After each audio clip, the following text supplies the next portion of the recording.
Hello friends, welcome to Krishna automation. आज हम HVAC के मेन पार्ट्स, इसका वर्किंग और इसके लिए PLC प्रोग्रामिंग, क्योंकि इंडस्ट्री में HVAC की बहुत डिमांड है।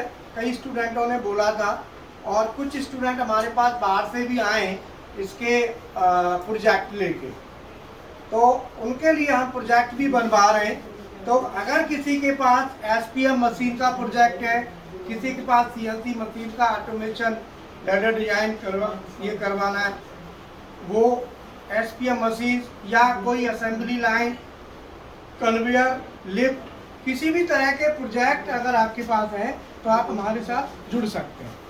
हम अपने स्टूडेंट्स को फ्री ऑफ कॉस्ट प्रोजेक्ट्स में सपोर्ट करते हैं, उसमें कोई चार्ज नहीं ले। इसमें क्या है, HVAC का मतलब होता है heat ventilation, air condition. Heat ventilation का मतलब होता है कि जैसे आपके पास कोई हॉल है, उस हॉल के अंदर हीट को बाहर निकालना, जो गर्म हवा, हर समय नहीं, जैसे कभी कभी निकालना, जिससे क्या है कि वहाँ पे जो ह्यूमिडिटी है, जो वहाँ पे सफोकेशन है, जैसे मान लो वहाँ पे लोग रह रहे हैं, अंदर रहेंगे तो जो सफोकेशन है वो बाहर निकलना चाहिए। एयर कंडीशनर, एयर कंडीशनर का मतलब जो अंदर की हवा है वो एयर कंडीशन हो। एयर कंडीशनर का मतलब ठंडी हो, कैसी हो, ठंडी हो, पर उसमें मॉइस्चर ना हो। एयर कंडीशन का मतलब क्या हुआ, ठंडी हो, ड्राई एयर, मॉइस्चर नहीं होना चाहिए। मॉइस्चर से क्या है, चिपचिपाहट हो। जब हम लोग किसी हॉल में रहते हैं तो वहाँ पे क्या होता है, हम कार्बन डाइऑक्साइड छोड़ते हैं। बोलो, कई बार देखा होगा कार्बन डाइऑक्साइड से क्या है, कार्बन डाइऑक्साइड की मात्रा अगर हॉल में, उसी हॉल AC क्या करता है, AC हॉल की हवा को लेके वापस वहीं दे देता है, तो इसमें वेंटिलेशन नहीं है।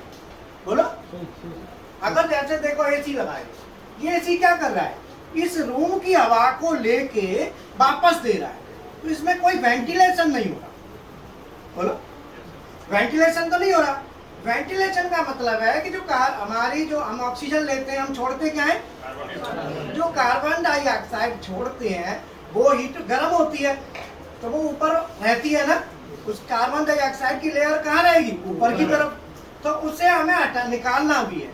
अगर हम कार्बन डाइऑक्साइड को ना निकालें तो हमारा जो रूम है वो धीरे धीरे किस तरह होने लगेगा, हमको दिक्कत होने लगेगी। बोलो, होता है ना, इसलिए कार्बन डाइऑक्साइड निकल, अब इसमें नहीं निकल पाएगी, क्योंकि ये हम ऐसी कंडीशन में क्या करते हैं, जब भी हम अपने यूज का अपना रूम ठंडा किया, ठंडा हो गया, कई बार हम क्या करते हैं, गेट खोल देते हैं, एयर का जो भी कार्बन डाइऑक्साइड है उसको मेंटेन करने के लिए हम निकाल देते हैं। लेकिन HVAC में क्या है, ये बड़ी बड़ी बिल्डिंग्स के लिए होता है, बड़े बड़े टावर्स के लिए यूज होता है। बड़ी बड़ी बिल्डिंग हो गई, मॉल हो गए, सिनेमा हॉल हो गया, एयरपोर्ट, तो वहां पे क्या है कि एक की दो AC नहीं लगता, वहाँ पूरा सेंट्रलाइज यूनिट, बोलो क्या होता है, वहाँ सेंट्रलाइज यूनिट होता है। वहां पे हम हर चीज एक जगह लगा देते हैं, ऐसा नहीं जगह जगह AC हम लगाए, है ना।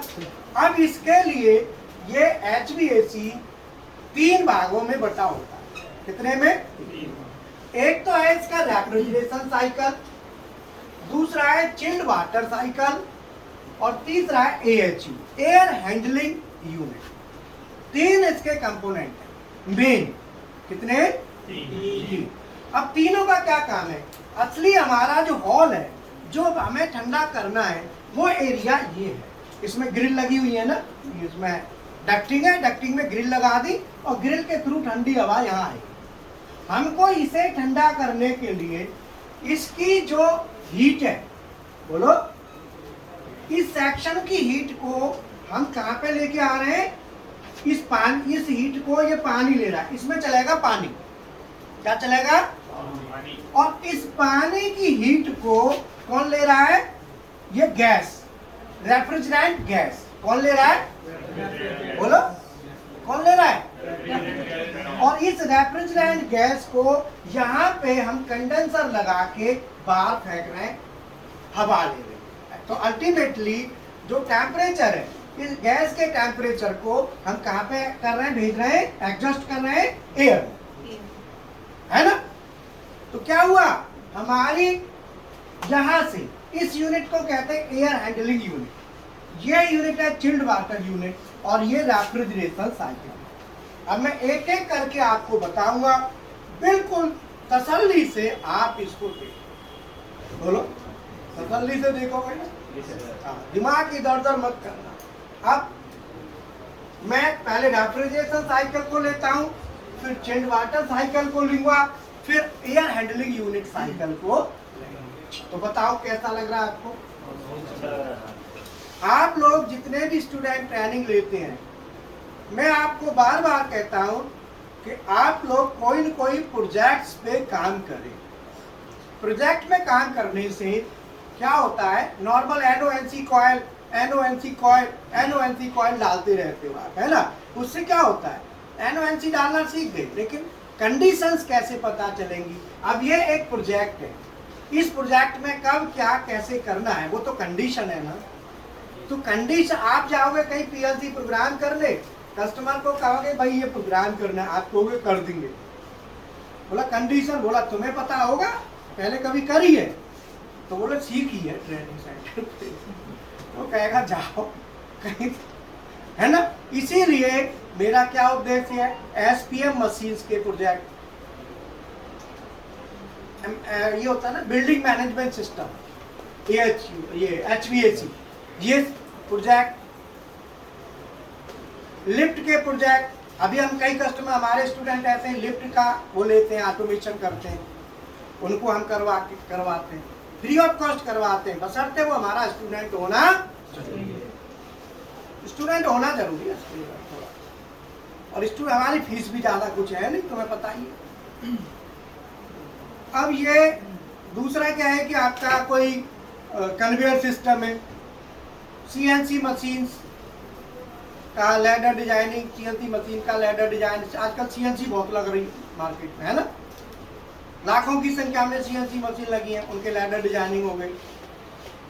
असेंबली लाइन है, इस तरीके से। अभी हम उसका ले रहे हैं पावर हाउस का, तो पावर हाउस हो रहा है ना आजकल, उसमें भी प्रोटोकॉल्स आ रहे हैं। तो हमारा उद्देश्य है कि आपको प्रोजेक्ट्स के साथ स्टडी करें। यूट्यूब पे हम डाल देते हैं जो प्रोजेक्ट कराते हैं बच्चों से, उसका एक ओवरव्यू जरूर हम डालते हैं, देखा होगा ना। अभी एक एसपीएम मशीन का डाला था 4 एक्सिस, अभी एक एसपीएम का और प्रोजेक्ट करवाया है, उसका यूट्यूब पे अभी डालेंगे हम, 3 सिलेंडर एसपीएम, वो बनवा के दी है। अभी AHU का, ये इराक से आए, ये AHU का, इसके लिए क्या नाम है, HVAC के लिए। तो 2 कैंडिडेट है, ये कतर से और इराक से। ये कल भी एक वीडियो हमने बना के डाला था पहले, जब स्टूडेंट का डिटेल बताया था कहाँ से आए। अब हम इन्हीं के वजह से ये प्रोजेक्ट ले रहे हैं। ये 2 स्टूडेंट है ना, ये रहमान है और ये शिवा। अब हम इस पर बात करते हैं, 3 भाग हो गए इसके, refrigeration cycle, chilled water cycle और air handling unit. Air handling unit. अब इसमें जो हम गैस यूज करेंगे, रेफ्रिजरेंट गैस, वो R134A, ये इको फ्रेंडली गैस है। ओजोन लेयर को बिल्कुल भी इफेक्ट नहीं करती। बोलो, करती है नहीं करेगी? पहले चलती थी R22, R12, वो ओजोन लेयर को इफेक्ट करती हैं, वो बैन है। लेकिन फिर भी अभी शायद पुराने सिस्टमों के लिए एप्लीकेबल है, बट नए पे नहीं चलेगी। R134A गैस आपकी चलेगी। और भी आ गई है, लेकिन अमोनिया भी यूज होती है ना, 407C, हाँ कई है। तो ये मेनली ज्यादातर ये चलती है, तो मैंने बता दी। अब आ जाओ पहले रेफ्रिजरेशन साइकिल। पहले कौन सा साइकिल? रेफ्रिजरेशन साइकिल में ये आपका कंप्रेसर, क्या है ये? मैं इनके लिए प्रोजेक्ट बना रहा हूँ, आप लोगों को यूट्यूब पर डालूंगा। ये इनके लिए प्रोजेक्ट बनेगा, प्रोग्रामिंग वगैरह यूट्यूब पर वीडियो कई पार्ट्स में ये वीडियो कंप्लीट होगा, एक में नहीं होगा। क्योंकि अभी लैडर डिजाइन करेंगे तो वो अगला नेक्स्ट में आएगा। अभी तो ये पहले फंक्शन समझ लो, तभी तो होगा ना। तो पार्ट 1, 2, 3, 4 ऐसे चलेगा। बाकी अपने स्टूडेंटों का तो चल रहा है ना लैडर। हाँ, रेफ्रिजरेशन साइकिल का बन गया, हाँ चल रहा है, ठीक है। अब ये कंप्रेसर में क्या है कि जो हमारी गैस है, जो रेफ्रिजरेंट है, वो लो प्रेशर लो टेम्परेचर पे, कितना 35 से 45 PSI प्रेशर है और 3 to 5 डिग्री टेम्परेचर है। तो ये जब हम कंप्रेसर को ऑन करेंगे तो कंप्रेसर को ऑन होते ही LLSB वाल्व ऑन होगा। ये क्या है? लो बोलो, liquid line solenoid valve, liquid line solenoid valve, LLSB। Note कर लो, LLSB, liquid line solenoid valve. Liquid line solenoid valve compressor के साथ ऑन होगा तो यहां से हमारी जो गैस है वो रेफ्रिजरेंट गैस इधर को आएगी। ये साथ में ऑन कराना है। जब हम लैडर डिजाइन करेंगे तो उस पर ध्यान देना है ना, नहीं तो क्या होगा कि ये प्रेशर को इक्वलाइजेशन होने से रोकता है। ये क्या करेगा प्रेशर को?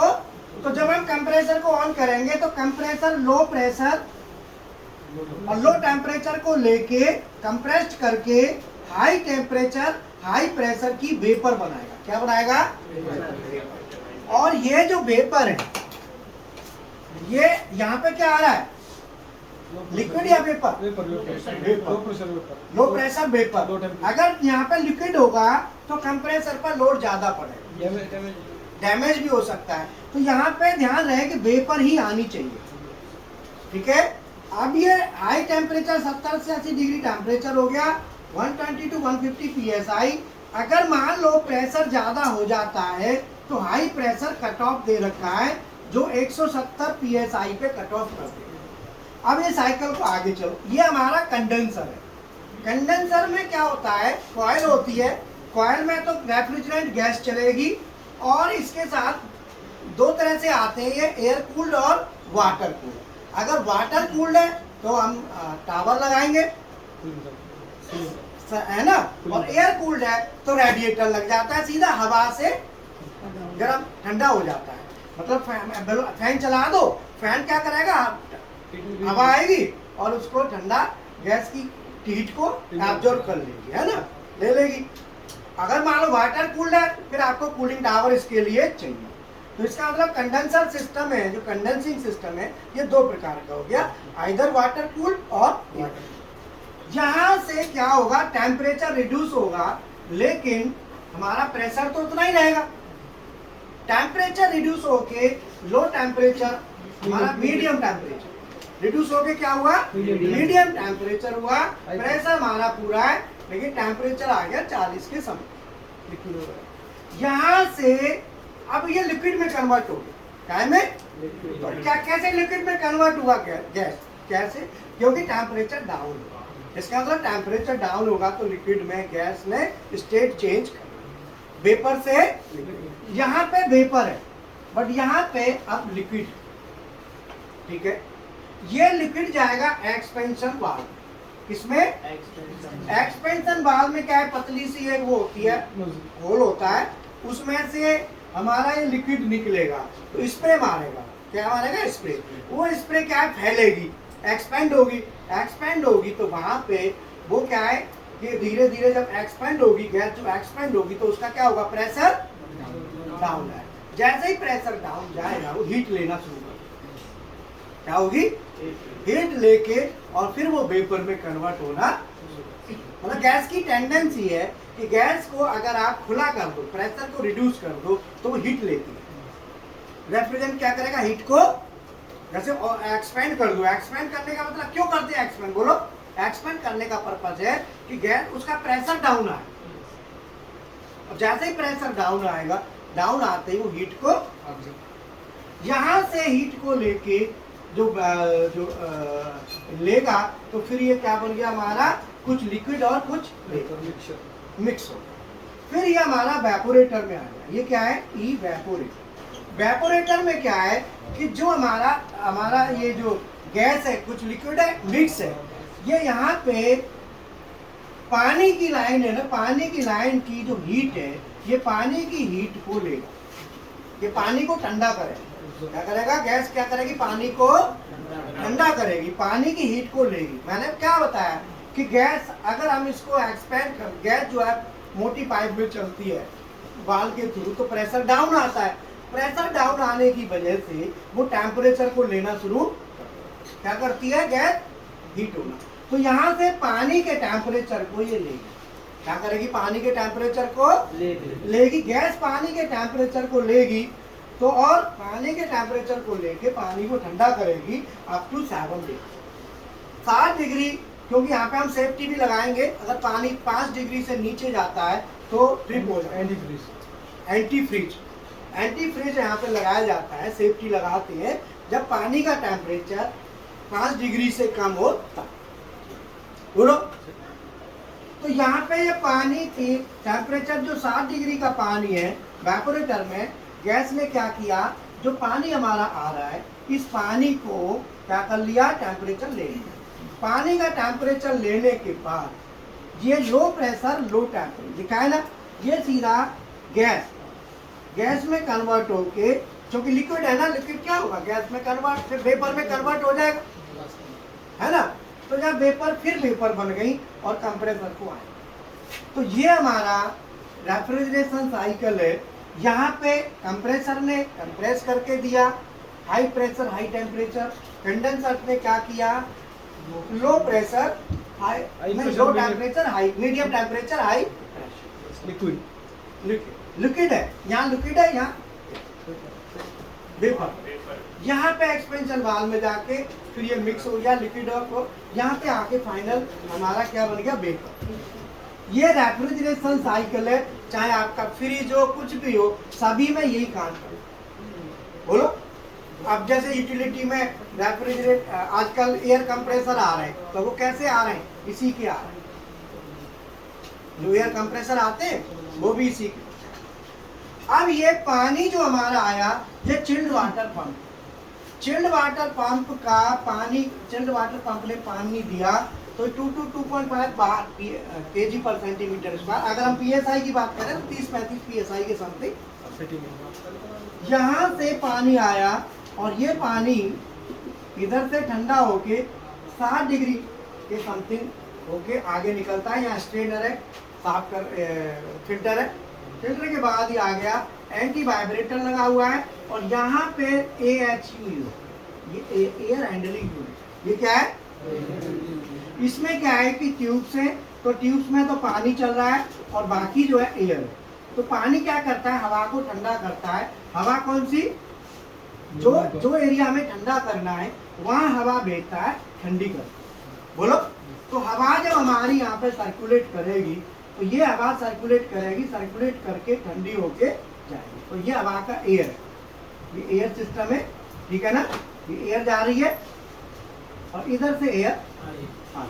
तो एयर आना और एयर को जाना। तो अगर हम इसको यहाँ जैसे लगाया हमने, इसको यहाँ लगा सकते हैं, इधर से आएगी, ठंडी होके जाएगी। हम इसको यहाँ लगा देंगे, वैसे चाहे तो जो यहाँ दिया ना ओपन, ये इसको हम यहाँ भी दे सकते हैं। इधर से आएगी, पूरा संपर्क में होगी, तभी तो जाएगी। तो इस तरीके से यहाँ पे क्या होगा, फैन लगेगा।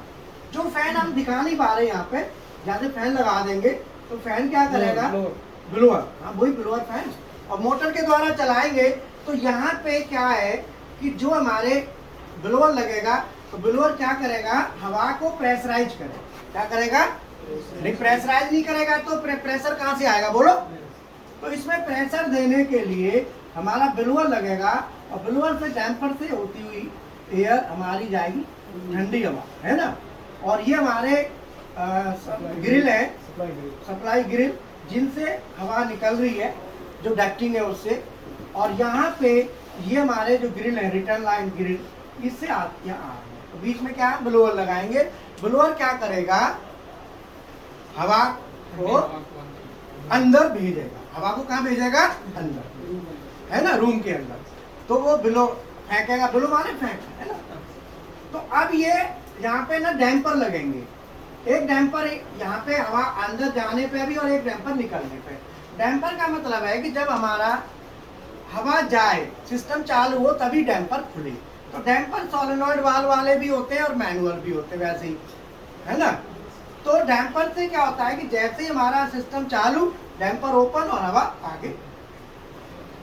तो जब हमारी हवा अंदर को जाएगी, तो डैम्पर सोलेनॉइड वाल्व यहाँ पे होगा डैम्पर पे, तो हमें सोलेनॉइड वाल्व भी ओपन पहले सोलेनॉइड वाल्व ओपन होगा, तभी हमारा सिस्टम मोडालिटी। तो ये हमारा एयर हैंडलिंग यूनिट हो गया AHU। यहाँ पे टू वे वाल्व लगा हुआ है। इस वाल्व का काम क्या है, अगर हमारा जो एरिया ठंडा करना है, अगर एरिया ठंडा हो जाता है, अगर एरिया ठंडा हो जाता है तो ये वाल्व बंद हो जाए। ये वाल्व जैसे ही बंद होगा तो इसमें प्रेशर क्रिएट होगा, और प्रेशर क्रिएट होने से जो चिल्ड वाटर पंप है ये वाला, ये चिल्ड वाटर पंप के RPM ऑटोमेटिक रिड्यूस होंगे। तो यहाँ पे VFD लगेगा। क्या लगेगा? VFD के द्वारा ऑटोमेटिकली इसके मेंटेन किया जाएगा, ऑटोमेटिकली RPM क्या होंगे, रिड्यूस होंगे। तो यहाँ पे हम दो तरह से बाल लगा सकते हैं, एक तो एनालॉग कंट्रोल और एक डिजिटल। दो तरह के कंट्रोल होते हैं, ये डिपेंड करता है आपने कौन सा कंट्रोल यूज किया, ठीक है ना। तो यहाँ पे क्या होता है, एक तो 3 वे वाल्व भी आता है। यहाँ 3 वे वाल्व में क्या होता है कि जैसे टेम्परेचर मेंटेन हो गया, उसके बाद पानी जो है ना, चिल्ड वाटर अंदर नहीं जाता, वो वापस ही रिटर्न हो जाता है। तो वो 3 वे वाल्व के थ्रू होता है। ये 2 वे वाल्व है। 2 वे वाल्व लगाया तो BFD के साथ 2 वे वाल्व ही लगाते हैं, फिर उसमें 3 वे की जरूरत नहीं है। अगर आप 3 वे वाल्व लगाते हो तो फिर BFD की जरूरत नहीं, बोलो, फिर BFD की जरूरत नहीं है, ध्यान रखना। तो हमने यहाँ पे लगाया है 2 वे वाल्व। अच्छा, अब यहाँ पे लगा दिया है थर्मोस्टेट। थर्मोस्टेट लग रहा है। थर्मोस्टेट क्या है, हमको बताएगा कि टेम्परेचर मीट हुआ। अगर टेम्परेचर हमारा मीट हो गया, डाउन जा रहा है, तो तुरंत थर्मोस्टेट क्या करेगा, इस वाल्व को क्लोज करेगा। किसको? बोलो। 2 वे वाल्व जैसे ही क्लोज होगा, BFD के द्वारा मोटर के RPM, ठीक है ना।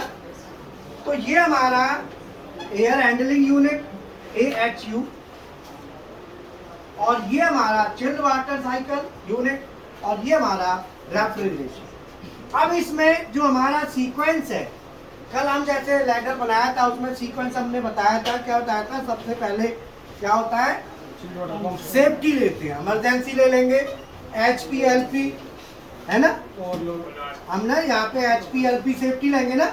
ये क्या है? HP है ना, हाई प्रेशर है ना, यहाँ पे HP सेफ्टी आएगी, और ये LP है ना, यहाँ पे हम लगा देंगे LP सेफ्टी है ना। लो प्रेशर स्विच लगा तो रखे हैं, हाँ ये लगा रखी है सेफ्टी, हाई प्रेशर सेफ्टी, और ये लो। इन दोनों को इंटरलॉक में डालेंगे। इंटरलॉक में डालने के बाद इमरजेंसी रखेंगे।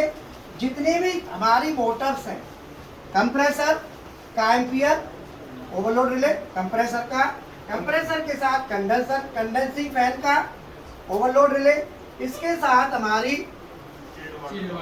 चिल्ड वाटर पंप इसका, और AHU है ना।